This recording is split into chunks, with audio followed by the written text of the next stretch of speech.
When Liam Gu was young, there was a woman he liked. When she returned home after her divorce, I was forgotten in a heavy downpour. That day, I borrowed an umbrella from a passing janitor, then went to the airport and randomly bought the next available flight. I thought, anywhere is fine, as long as it is not where Liam Gu and Abigail are. At 6 o'clock, Liam Gu's car returned home. It was the servant who came out to greet him, not his wife Freya. Only then did Liam Gu remember. He had been worried about Abigail and forgot to pick her up from the market. But it's okay. His wife has a gentle personality and never gets mad over small things like this. At 7 o'clock, the rain stopped. The sky was very dark, and Freya still hadn't come home. Liam Gu started feeling a bit inexplicably uneasy. He called her 3 times. The first time, no one answered. The second and third times, he couldn't get through at all. The heavy rain came suddenly, and it felt like night fell all at once. I ran a bit messily to the eaves by the roadside to take shelter from the rain. I stared blankly at the torrential downpour. An hour ago, Liam Gu said he'd come pick me up and take me home. But now, there is still no sign of him. The girls taking shelter around me were being picked up one after another. Their boyfriends or husbands tilted the umbrellas carefully over their heads, protecting them gently. I thought, Liam Gu must be doing the same right now, carefully protecting Abigail, the woman he liked when he was young. But somehow, they missed each other due to fate. I heard she suffered a lot after getting married. During the 3 months of fighting the divorce case, Abigail's mother passed away again. Liam Gu often worried so much that he couldn't sleep, sighing endlessly. And today was the day Abigail finally got divorced and returned to the country. In the morning, Liam Gu took a shower and changed into his latest custom-made suit. The tie he wore had a faint mandala pattern on it. After marriage, I took care of everything for him: food, clothing, shelter, and transportation. But that tie was not bought by me. The rain kept pouring endlessly, crackling like frying beans. Yet somehow, my heart suddenly felt calm. Auntie. I smiled and waved at the passing street cleaner. I traded the newly bought seafood for the old umbrella in the auntie's hand. Seeing her so happy, I couldn't help but smile too. The umbrella was old, but it could still shield from the wind and rain, better than a man who never shows up. I walked out of the market and casually flagged down a taxi by the roadside. It wasn't until I got to the airport that I realized I had nowhere to go. I only have one grandmother left. But if I went to her, she'd immediately know that I must have been wronged. In the end, I just bought the next soonest flight. Whatever it was. I figured anywhere is fine, as long as there's no Liam Gu or Abigail. 3 years of marriage, and Abigail filled my life like air, silently and completely. I didn't want to endure it anymore. Right before boarding the plane, my phone suddenly rang. The call was from Callum Gu. I thought for a second, and didn't pick up. When the ringtone stopped, I added his number to the block list. Callum Gu returned home at 6 o'clock. When the car came to a complete stop, only the servant came to greet him. He paused, took off his coat, but didn't hand it to the servant. Instead, he slung it over his arm. "Where's Madam?" "Madam hasn't come back yet." Callum Gu stopped walking. Only then did he remember. Freya had spontaneously gone to the market to buy fresh ingredients. He'd said he would go pick her up to come home together, but Abigail had fainted from crying in front of her mother's grave. In a rush to take Abigail to the hospital, he completely forgot about picking her up. Callum Gu glanced at the pouring rain outside. A faint sense of guilt rose in his heart. Would Freya be angry? But just as that thought came up, Callum Gu shook his head with a smile. He had never met anyone more gentle and tolerant than his wife. She would never get mad over something so trivial. "Sir, I think you got caught in the rain. You should go take a hot bath right away," the servant reminded him quietly. Callum Gu nodded. "If Madam comes back, tell her I'm upstairs." He went upstairs and took a hot bath, but for some reason, even the bath didn't ease his unease. After stepping out of the bathroom, he felt a bit stuffy in his nose. Wanted to grab some cold medicine, but couldn't find the medical kit. Kalamgu looked at the clock. It was almost 7 o'clock, and Esme still hadn't come back. It seemed like the rain outside had stopped, but the sky had gotten even darker. He took out his phone and called Esme. The ringtone went on for a long time, but no one answered, until he finally hung up himself. Kalamgu frowned slightly. This had never happened before. Esme would never miss his calls. Maybe the rain caused traffic, and there was a minor accident on the road. Kalamgu suddenly felt his heart tighten. He quickly made a second call, but the call that had just gone through earlier now couldn't connect at all. His eyebrows furrowed even more deeply, and his expression turned cold still. He forced himself to stay patient and made a third call. Still couldn't get through. He stood there gripping his phone for "Oh, turns out when this happens, it means the other person put you on the block list." Kalamgu suddenly laughed in anger. He felt like he should take back what he said before. Never met anyone gentler and more tolerant than his wife. By the time the plane landed in that unfamiliar city, it was already late at night. Once the signal came back, new messages started rolling in on his phone, one after another. I noticed several texts came in from an unknown number. "Hello, Esme. I am Olivia. I heard that you and Liam had a fight and didn't come home because of me. I'm really worried, and I'm really sorry. I think I should explain a bit about Liam and me. He did like me once, but that was when we were kids. Liam always called me sis, and I've always seen him as a little brother. Because of me. There's a rift between you two, and that's really not what I want to see. No one wants Liam to be happy more than I do. Freya, after reading my message, could you give Liam a call? Or at least just let us know you are safe." I thought it was hilarious. If they were really that worried about my safety, there were a million ways to check. With Liam Gu's kind of background, finding my ID info would have been a piece of cake. But after I left home, the first person to come looking wasn't the police. It was Abigail. I'm really sick of it. Any tiny thing that happens in my life, Ab finds out almost instantly. I didn't reply. But Abigail was relentless, she called. I picked up. But the other end of the line was dead. Silent after a moment, a low chuckle came through. Then Suman's voice. "So you're not as great as Liam made you out to be. You've got some serious patience, huh? 3 years before throwing a fit." "Smee," Abigail suddenly shouted my name. "Since you're willing to step aside, I'll make sure Liam gives you more child support." I laughed a little. "Miss Shu's been divorced once and fought through a tough court battle. I'm sure you're experienced. I'll leave it to you then. If we get a bigger cut, I'll treat Miss Shu to coffee." After saying that, I hung up the phone right away. Then I blocked the number and enabled all unknown call filters. The third day since Freya left home, Liam Gu made a call to her grandmother, who lived thousands of miles away. After some small talk, he cautiously said, "Grandma, Freya mentioned a few days ago that she wanted to come see you. No need to come back. I am doing just fine. It is such a long trip. No need to bother." Liam Gu clutched his phone. From the huge terrace, he could see the sun setting in the west. And his heart, just like that sun, slowly sank little by little. He knew Freya only had this one family member left, so he naturally assumed she must have gone back to her grandma's in a fit of anger. But she didn't.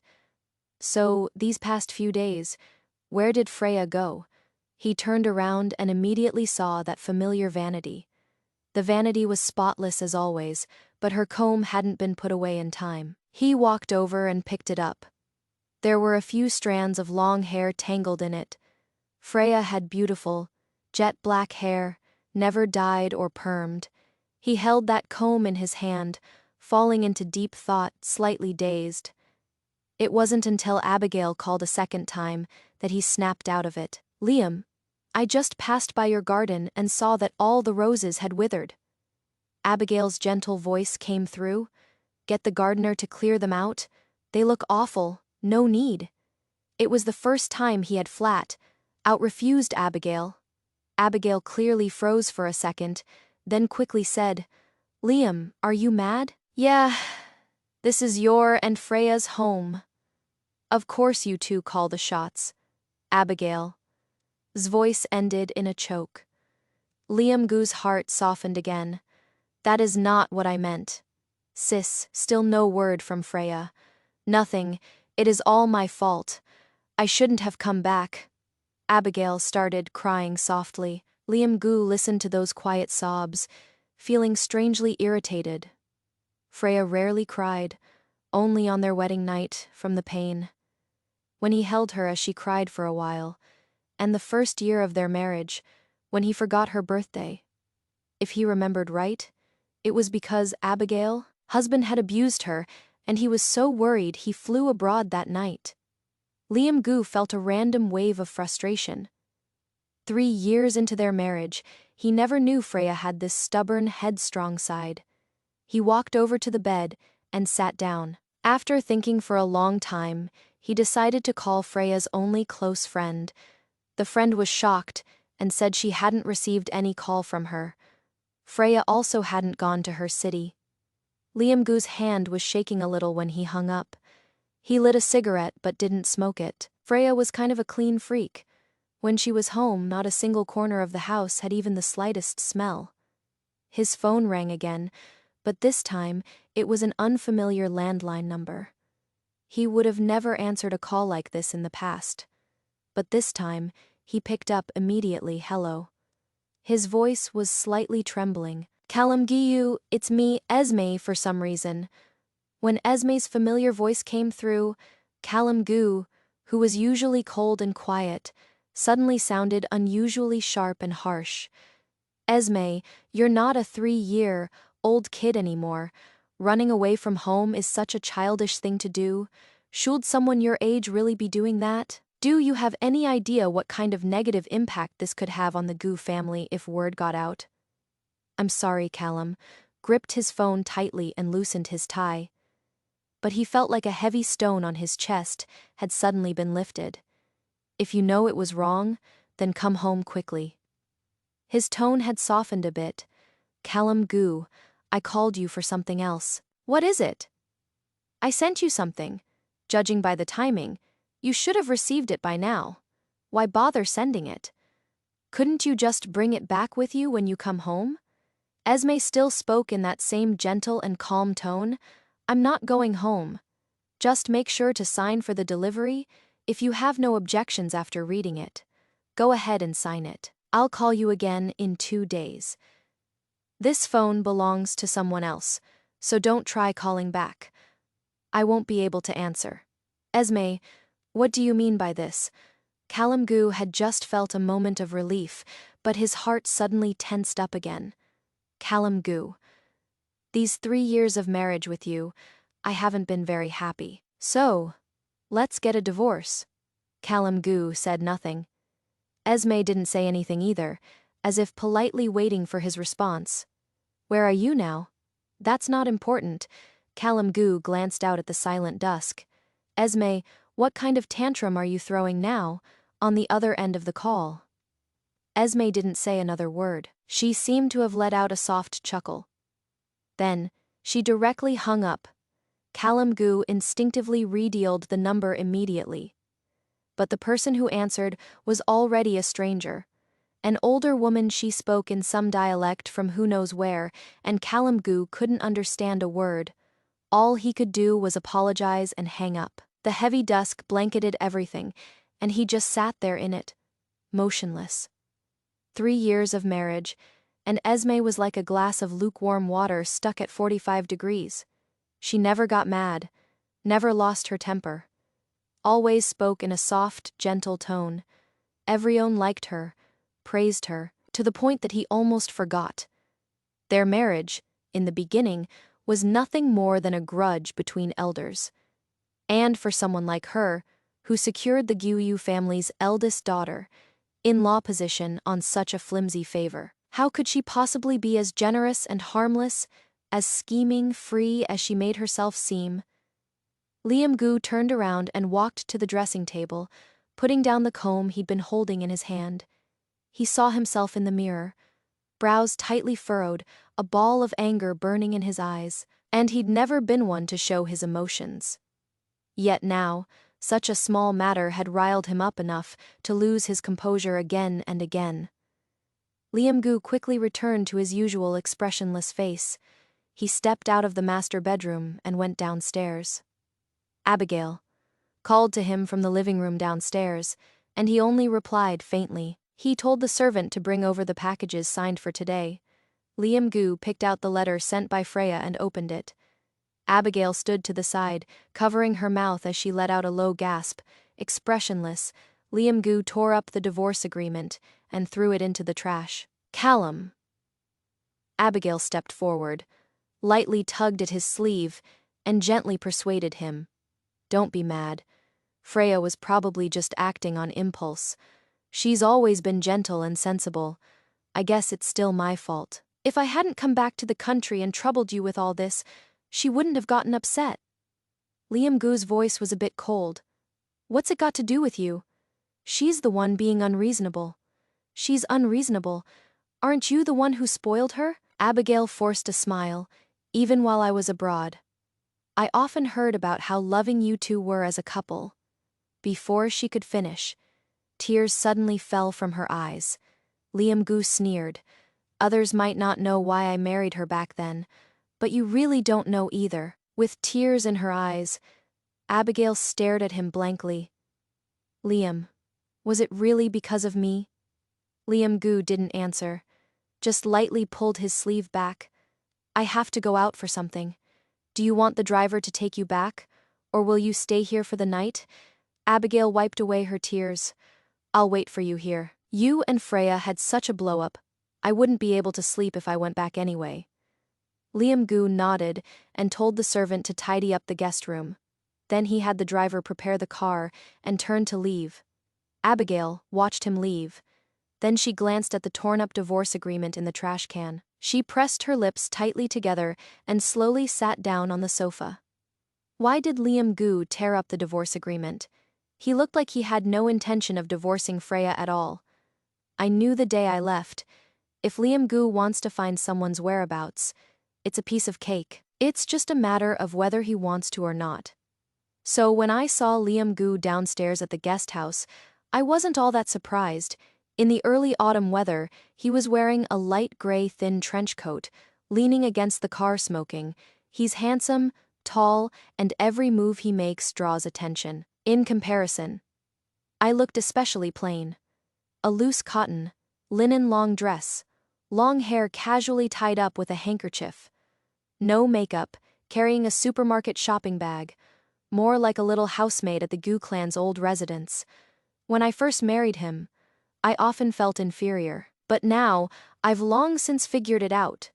Just like how home-style stir-fried dishes will never make it to a fancy banquet table, Callum Gu and I were doomed from the start. He stubbed out his cigarette and looked at me with a calm face.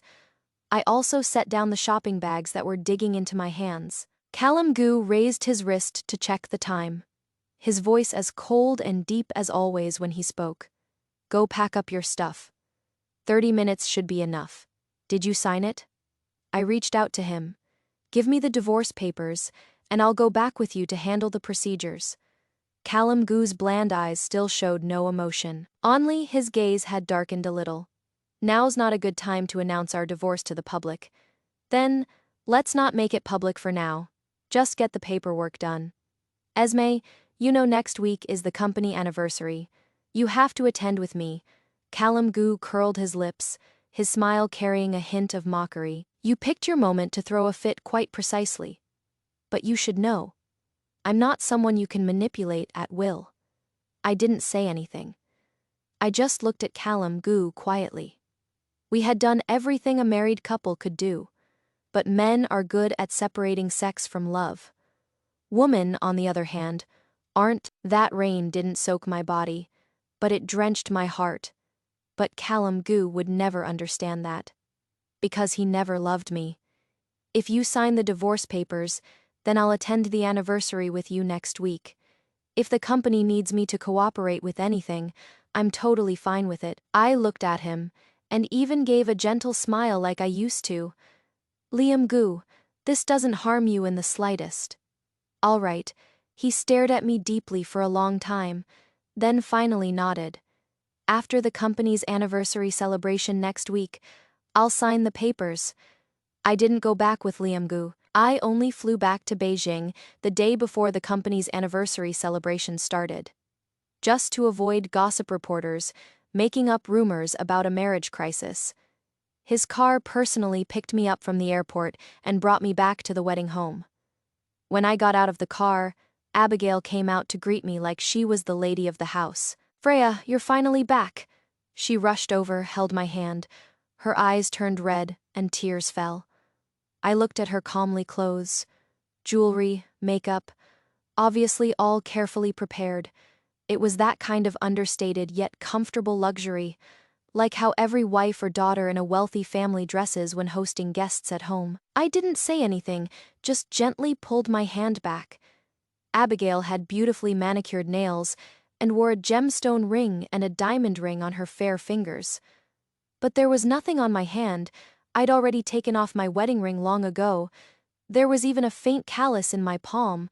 When I first found out about Abigail, I foolishly compared myself to her in secret. But now, no matter how beautiful and elegant she is, there's not even a ripple in my heart anymore. I didn't look at her again, nor did I respond. Carrying the bag, I walked past her. Olivia bit her lip a little awkwardly. The servant came over to take it. "Ma'am, let me carry that." I smiled and dodged. "No need." The servant didn't dare say much more and looked at Callum Goo with some unease. Let her do as she pleases. Callum Goo withdrew his gaze and walked toward the main building, but I didn't go back to the main building with him. Instead, I went to the guest annex. "Hesme." Callum Goo finally got angry. Maybe because I did that in front of a bunch of servants. It really embarrassed him and Olivia. I didn't stop, nor did I respond. I had no desire to communicate with Callum Goo at all. Right now, I just want the anniversary celebration to end smoothly as soon as possible. Then this marriage of ours can end sooner too. When Callum Goo and I walked into the banquet hall arm in arm, the mood was at its peak. He looked like a gentle and caring husband, and I, as always, was the sweet and virtuous wife everyone praised. While chatting with others, he held my hand tightly, fingers interlaced. Every now and then, he'd glance at me, eyes warm and gentle. I'd lower my head and smile too. But in the past, that smile came from genuine shyness and happiness. Now, it's just a mask I wear. I despise this version of myself, and I loathe him too. Just hoping it all ends soon. But by the end of the banquet, a plate of sashimi was placed in front of me. A faint, fishy smell hit my nose, and my stomach suddenly started churning violently. I lost control and quickly got up to head to the restroom, throwing up like crazy. When I tried to stand back up, everything went black and I passed out.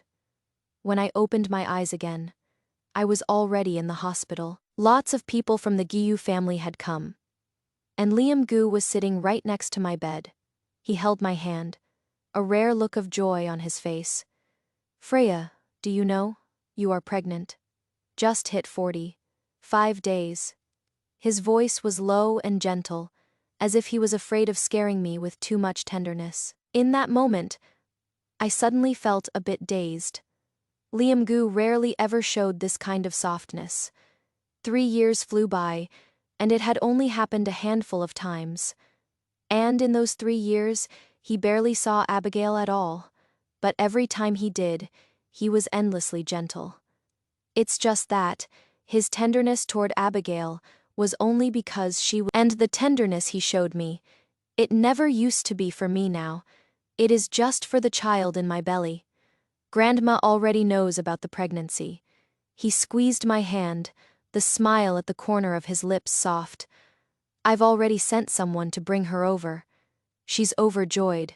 She was crying with excitement on the phone. I was lying in bed, and suddenly I started crying too. 3 years into our marriage, and I hadn't gotten pregnant.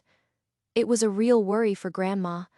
But she never knew the reason I didn't get pregnant was because Liam Gu said he didn't want kids.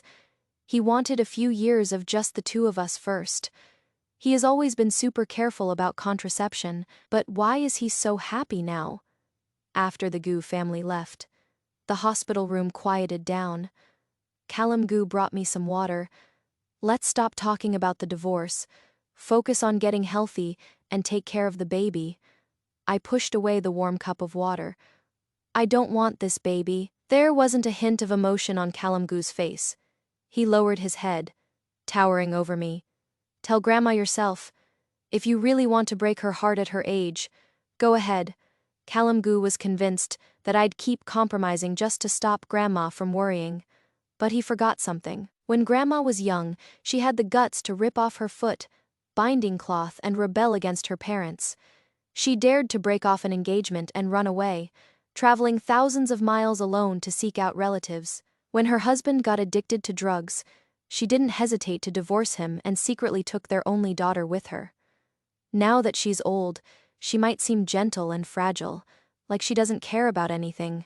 But I know, if Grandma found out about me and Callum Gu, she would definitely support every single decision I made. Callum Gu cancelled all his work obligations. He started devoting himself completely to staying by my side. I fainted at the anniversary party, and the pregnancy was already all over the place. Reporters and media had the whole hospital surrounded, not even a crack to slip through. The Gu family pulled out all the stops when picking me up from the hospital. Everyone said I had good fortune. With a background like mine to marry into the Gu family, have a caring husband, loving in-laws, and now a baby on the way. You could say she's winning at life. Funny thing is, when people judge whether a woman is winning or losing, it's usually based on what kind of chips a man has given her. No one really pays attention to who she is on her own, and no one really cares about how turbulent her actual life might be. Abigail, she's already left Beijing. Her maternal grandparents want her to move back in long term. In the car, Liam Gu held my hand. I told you from the start, there was never anything romantic between me and Abigail. We grew up together. When we were kids, she banged her forehead saving me. Still has a scar. I used to really like her when I was little, but now I just see her as a big sister. Freya, there is really no reason for you to be upset about something so small. But since it bothers you, I'll be more mindful from now on. I won't meet up with Abigail in private anymore, or have any further contact. Liam Gu grabbed my shoulders, trying to pull me into his arms. Let's leave it at that. We have a baby now. From now on, let's live well as a family of 3. Honestly, I almost believed him at that moment. I heard that when a woman is pregnant, she secretes a hormone. That hormone makes it hard for her to bear hurting the tiny fetus in her belly. These past few days, I've been conflicted, torn, and wavering. Grandma also told me, a husband can belong to someone else, but the child is always yours. To be real, I did consider it in that moment. Maybe finding out I'm pregnant now is the universe giving me and Liam Gu another chance. No woman wants to personally kill her own child. I am no exception. But just when I was wavering, Abigail managed to get in touch with me. Do you know why? Starting 6 months ago, Liam suddenly stopped using contraception. I was stunned. It really did seem to have started around that time. Liam Gu stopped deliberately using contraception, because that's when I decided to get a divorce. You are probably thinking, since I decided to divorce him, Liam should have been more careful with birth control. Abigail suddenly laughed when she said that. Her laugh was a bit jarring, and a bit bitter too. Freya, I can't have kids. If I could, why would Liam have compromised and married you in the first place? So, do you know how your child came to be? He only came into this world to pave the way for me. I shouldn't have told you this now. I should have waited till the fruit was ripe, till the baby was born. But Freya, her voice was filled with a hateful desperation, like she wanted to burn everything down. I changed my mind. I'd rather ruin everything than let you give birth to Liam's child. I sat there, feeling cold all over. That kind of chill spread from the soles of my feet to every inch of my body in an instant. And yet, I didn't even cry. Instead, I felt this strange, inexplicable sense of relief. I could feel it clearly. All the feelings, all the bonds toward Liam Gu. Just like that, I completely let them go, light as a feather. Then have you ever thought, what if I listened to you but insisted on having this child? That's not your personality. You seem gentle, generous, tolerant, and forgiving, but in your eyes, there's no room for even a grain of sand.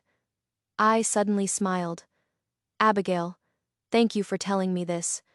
Freya, don't hate me. I just love him too much. You know, love is always selfish and blind. I didn't say anything, hung up the call, stood up, and walked to the window. In the garden at dusk, almost all the roses had withered. A gust of wind blew, and the last one on the chilly branch also fell to the soil. The flowers had fallen. The dream should wake completely too. The day Liam Gu had dinner with Freya for the last time, she wore a light green dress. That dress looked a bit familiar. He thought for a moment before remembering. The first time they met, Freya seemed to be wearing something similar. Back then, he had lost his fight against the family. Abigail, heartbroken and desperate, married far away to another country. He went to meet Freya perfunctorily, intending to find an excuse to brush her off. But after only starting to say something unbearable and cruel, her eyes turned red. Liam Gu had never seen a girl cry so many tears. Her eyes were big, and those tears welled up in her sockets. Only after a while did they start falling down in a rush. She choked up and said, sorry, I really didn't know you were forced to come see me. I'll go back and tell my elders right away to call off our engagement. She cried hard because of the awful things he blurted out, and yet she kept apologizing to him non-stop. Liam Gu watched her stand up while crying, and she knocked over the coffee. The coffee stain dirtied her light green dress. She lowered her head to wipe it, tears falling one by one. Somehow, his heart twitched a little. He thought of a hopeless love. He thought of the married Abigail. A strange sense of resignation just swept over him. Your name's Freya, right? She froze for a second, then nodded.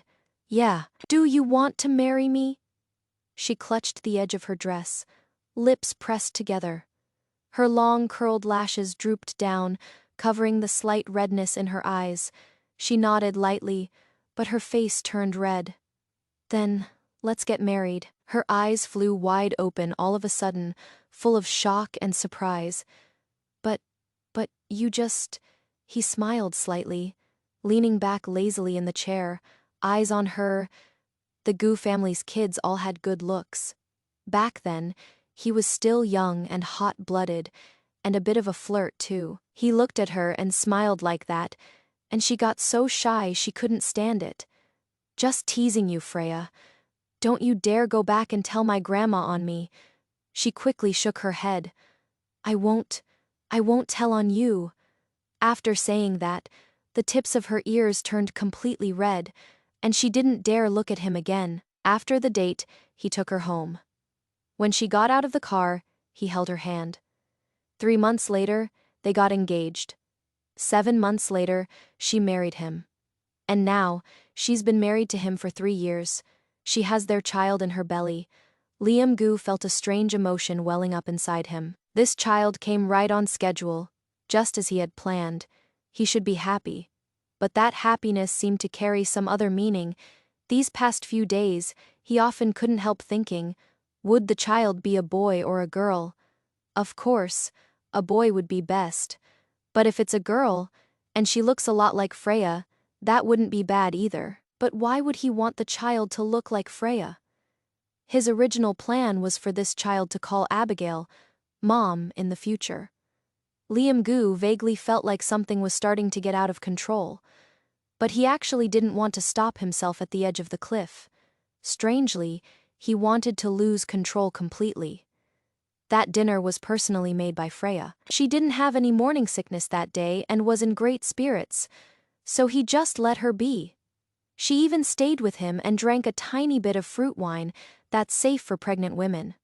When he was a little tipsy, he thought Freya looked especially beautiful. "Did you put on makeup?" "Just a tiny bit. That lipstick color is really pretty."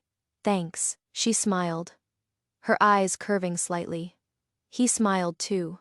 He stood up and walked behind her, placing both hands on the armrests of her chair. Callum Gu lowered his head, the bridge of his tall nose brushing against her thick sideburns. It was an intimate moment of brushing cheeks. "Should I have the servants move your stuff back to the master bedroom?" She didn't nod, but she didn't shake her head either. She just raised her glass and clinked it with his again. Later, he took her for a walk in the garden. The moon was bright, and the stars sparse, with a thin layer of slightly wilted rose petals scattered on the lawn. She was very quiet the whole way. Only the early autumn wind fluttered the hem of her long dress. Callum Gu followed behind her, suddenly feeling a bit drunk. He thought the scene looked like something out of a peaceful, timeless moment. He couldn't quite remember if she went back to the master bedroom afterward. He slept really deeply, and for a long time. When he woke up, it was already noon the next day. He turned over and instinctively reached for the other side of the bed. Freya. The hangover made his head ache a bit. He barely managed to sit up. The bedroom was empty, and there was only one pillow on the large bed. She didn't stay over last night, and Liam Gu didn't know that yet, not just last night. From this point on, Freya would never step foot back here again. When I came out of surgery, Grandma was outside waiting to take me home. I was wrapped in a thick coat, but I was still shivering from the cold. The anesthesia had worn off, and a dull pain started deep in my lower abdomen. Grandma pressed a warm water bottle to my belly and held my hand tightly. "Vivi, let's go home with Grandma." Her back was slightly hunched, and her legs were bent, but her hands were still warm and strong. It felt like she gave me tremendous courage to move forward. I told the Gu family from the beginning, "We don't want any repayment. I know better than anyone that we're not a good match. Know that things have come to this. Grandma doesn't blame anyone, just feels sorry for you." I leaned on Grandma's shoulder and pouted. "If you feel sorry for me, then make me some steamed egg custard.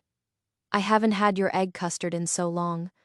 From now on, Grandma will make it for you every day." I supported Grandma, and she supported me. The noon sunlight fell on us, and I finally felt warmth on my body. When we reached the hospital entrance, I saw Liam Gu's car. He got out of the car, his face stern, lips pressed tightly into a line. Grandma instinctively wanted to shield me behind her, but I gently shook my head. Liam Gu strode up to me and reached out to grab my shoulder. "Freya, where's the child?" Aborted. "How dare you? How dare you?" "Freya." He clamped down on my shoulder, his fingers tightening. I saw his pale, ashen face. In his eyes, anger and pain churned. "Hurts, doesn't it? Good if it hurts." I pried his fingers off one by one. "Please sign quickly and get the divorce done." "I won't divorce you." Liam Gu's voice was cold and heavy, each word deliberate. I was a bit surprised, but didn't feel much otherwise. "Then we'll take it to court, if you want to make a big scene. Turn what was once a so-called beautiful story into a dinner time joke." I gave a careless smile. "Then I'll play along." Liam Gu seemed like he had more to say, but his phone suddenly rang. I vaguely heard the name Abigail again.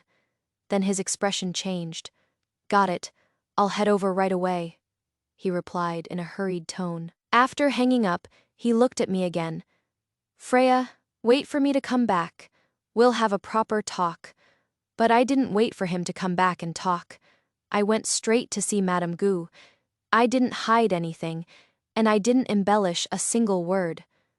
I just repeated everything Abigail said, word for word. Back then, Madame Gu couldn't accept that Abigail couldn't have children. She played the villain who broke up the lovebirds, then pinched her nose and, under pressure from the elders, had to accept a daughter-in-law like me. These past 3 years, she's been neither warm nor cold to me, but never treated me harshly. She was actually really happy when she found out I was pregnant. But now her grandson is gone. I think even if she hates me, she'll hate Abigail even more. Abigail wants to get back together with Liam Gu. She probably won't ever get past Madame Gu. Abigail did say one thing right. I'm actually not the generous type at all. I'm super petty. I want the person I like to have eyes and heart only for me. And I also want the people who hurt me to never live happily ever after. Because when they hurt innocent people, they never showed an ounce of pity or guilt. Madame Gu is a very ruthless and decisive woman. Just like back then when she decisively broke up the lovebirds, forcing Abigail to marry far away. Now, she is making another move. Callum Gu and I quickly ended our marriage legally. As for Abigail, under Mrs. Gu's thunderous pressure, the Shu family couldn't take it and started forcing her to marry again. I heard she even tried to kill herself. Callum Gu stayed by her side at the hospital for a whole day and night. Also heard that Callum Gu swore to marry Abigail, no matter what. Mrs. Gu was so furious, she slapped him twice and threatened to kick him out of the Gu family. But all of this has nothing to do with me anymore. I followed Grandma back to the small county town thousands of miles away, fixed up and renovated Grandma's little courtyard, planning to fill it with blooming roses next spring. Just after getting through my postpartum confinement, Callum Gu suddenly showed up. Grandma didn't open the courtyard gate. He waited outside for a long time, only leaving at dawn. But early the next morning, when I went out to get milk, there he was again. Eerily winter chill, he only had on a thin coat, while I was bundled up in one of Grandma's cotton robes. See, we're just people from 2 completely different worlds. The neighbors stared at him curiously, too stunned to move. After all, in a place like our small county town, it's rare to see such a handsome and well-off man. But I only glanced at him once before looking away. When I was young, I got swept away by his looks and stupidly married him without hesitation. But marriage is like drinking water. Only you know if it's warm or cold. The road I chose myself. I'll accept it and own it. Liam Gu didn't say anything either, but he followed me the whole way. I grabbed the milk, then went to buy breakfast and headed back. He kept following too, until I reached the courtyard gate. Esme, he finally spoke, calling my name. I didn't stop, pushed the gate open and went in, turned to close it. But Liam Gu stepped forward and reached out to block it. Freya, Abigail, they're getting married next spring. After I grew up, it seems like I've never lost my temper at anyone, not even when I had an argument with someone. But this time, I suddenly lashed out. I dumped the warm milk right over his head. His ridiculously expensive coat and the cashmere sweater inside both got dirty. He looked a bit shocked, frowning hard. Freya, Liam Gu, if the one she's marrying next spring was you, I'd still respect you as a man. But now it seems, you don't love her that much either. After all, if you gave up being the Gu family heir, you could marry her. And you can't bear to do it. What Freya said was actually only half right. He really didn't love Abigail that much, but it wasn't because he couldn't give up that so-called heir status. It was just that he truly long ago stopped liking her the way he did when they were young. After Freya got pregnant, Liam Gu had actually thought about it. The 3 of them, just living a good life together. That filthy, despicable thought he once had. He'll bury it deep in his heart for life. Out of pity and sympathy, he once crossed the line with Abigail, on a foreign night. And in a moment of impulse, he even made Abigail promises about children and marriage. but honestly, he regretted it a long time ago. Yet Abigail told Freya. Then, without hesitation, she got rid of the child. And the moment he found out the child was gone, Liamgu had only one thought in his heart. That was, he couldn't keep Freya anymore. Like rose petals, once they fall, they're gone. But in their marital home, Freya was still everywhere. The maids would casually say, "Mrs. this, Mrs. likes that," if Mrs. knew. And even himself. Every time he came home at 6 o'clock, even though he knew she had long left, he still hoped the one to greet him would be her. He used to think Freya was like a bland cup of warm water, always at a constant 45 degrees. An unimportant presence. But how can one live without water? He often thought about their last dinner together. The way she looked after having a bit of fruit wine, the color of her lipstick that day was beautiful. He often wondered if, when they went for a walk afterward, he had held her hand, if he had hugged her from behind, if he had softly called out, "Wifey." Would she soften up and give him another chance? He would often wonder, what if he hadn't forgotten to pick her up that day in the heavy rain? What if he had shown up in time in front of her? Would the ending of the story have been completely rewritten? But bringing it up again now doesn't mean anything anymore. All he can do is tell himself to look forward. Freya is still single. Freya turned down many guys who pursued her. Back then, Freya really loved him. Every year, he'd go visit her 2 or 3 times, but when he went to find her for the 9th time, the same story played out, except the male lead in that story was no longer him. It rained heavily that day, just like the time he forgot to pick her up. But this time, the male lead didn't make the same mistake he did. In the pouring rain, the man's car stopped steadily. Freya stood under the eaves, hiding from the rain. When she saw the car coming, she wanted to run over to get in. But the man waved repeatedly to stop her. He got out of the car in the rain first, getting soaked as he went to grab an umbrella. Then he quickly walked over to her, tilting the opened umbrella almost entirely toward her, shielding her as she got in the car first. It was actually a very short distance, just 2 or 3 steps, but the man couldn't bear for her to get even a little wet. He'd rather get completely soaked by the rain himself. Liamgu just sat there in the car, staring blankly at that scene. The wipers swiped back and forth, fast and steady. The whole world was nearly swallowed by the heavy rain. The car carrying Freya sped away, never to be seen again, just like that heavy rainstorm from years ago. The rainstorm during which he forgot about Freya. And today is the day Abigail finally got divorced and returned home. Liamgu let out a bitter smile. He started the car and turned the wheel. The car shot forward like an arrow, piercing through the dense curtain of rain. For a brief moment, he thought he saw the once young and naive Freya again. Back then, they had just gotten engaged. His mom didn't like her, but his grandma adored her.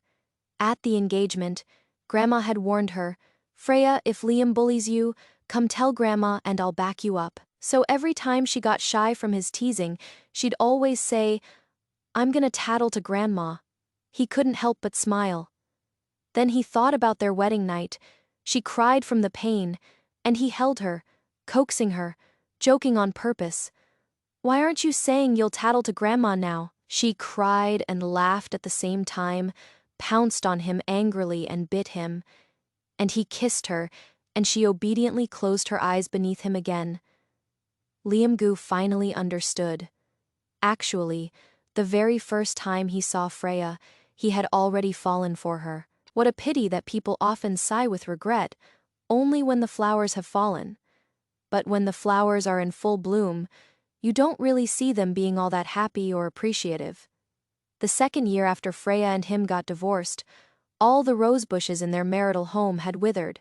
Yet, in a small town 1,000 miles away, Grandmother's courtyard was blooming with roses. But those beautiful blossoms no longer belonged to him. Liamgu suddenly tilted his face upward. He was afraid he'd end up crying in an embarrassing mess, right here in the pouring rain. In the new life, Freya had already started.